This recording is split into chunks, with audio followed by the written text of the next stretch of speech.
Our first question is from Gerard Oliver, who's a retired toxicologist from Cheshire. Mr. Oliver. Good evening.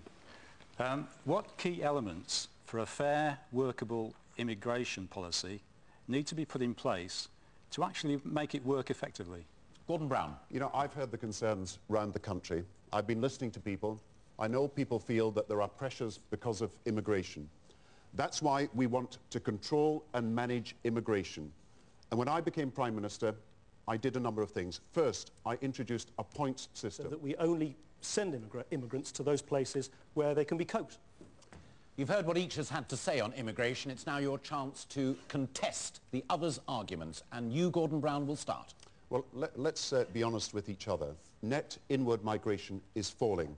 It's fallen 3 years ago, 2 years ago, and it's falling this year. We're a tolerant country, but we want proper control over migration. David Cameron. Well, I think a cap is necessary because we're not going to control immigration unless we actually take some quite positive and concrete steps. And I think we let down everyone if we don't do this properly. A lot of people, I think, would ask, though, you know, we've had 13 years of a government that's now only started to talk about addressing this issue. And if you look at the numbers, you know, immigration levels, net migration levels before 1997 were never greater than 77,000 a year. Under your government, they've never been less than 140,000 a year. That's a very big number, and it's only now that you're starting to take...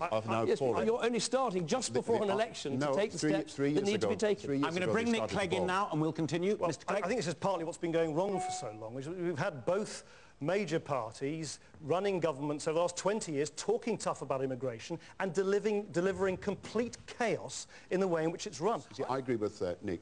An arbitrary national cap will not work, and I think the Conservatives are not even giving the number for that cap, so they can't tell us what they will do.